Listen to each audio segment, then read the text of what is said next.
امام ابو حنیفہ کا مسلک بیان کرتے ہیں۔ امام ابو حنیفہ کا مسلک یہ ہے، یہ اصل میں ہمارے ہاں عام طور پر اہل حدیث علماء نے اس فکر کو عام کر دیا ہے۔ امام صاحب کا موقف یہ ہے کہ فاسق و فاجر حکمرانوں کے خلاف بغاوت ہو سکتی ہے، پہلے سمجھانے کی کوشش کیجئے، امر بالمعروف و نہی عن المنکر زبانی طور پر کیجئے، فَإِن لَمْ يَأْتَمِرْ، اگر اس کا اثر نہ ہو فَبِالسَّيْفِ، تو پھر تلوار کے ذریعے سے انہیں سیدھا کیجئے۔ یہ موقف ہے امام ابو حنیفہ رحمۃ اللہ علیہ کا۔ فقہ حنفی کے اندر اس بات کی اجازت موجود ہے، اگرچہ امام صاحب نے اس کے لیے ایک شرط عائد کی ہے، طاقت اتنی ہو جانی چاہیے کہ کامیابی یقینی ہو جائے۔ یہ نہیں کہ چند آدمی کھڑے ہوں، نعرہ لگائیں، پھانسی چڑھ جائیں، بات ختم ہو جائے۔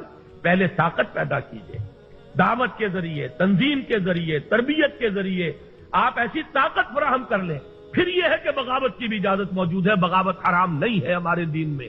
یہ بات جو ہے اس حدیث کے حوالے سے نوٹ کر لیجئے۔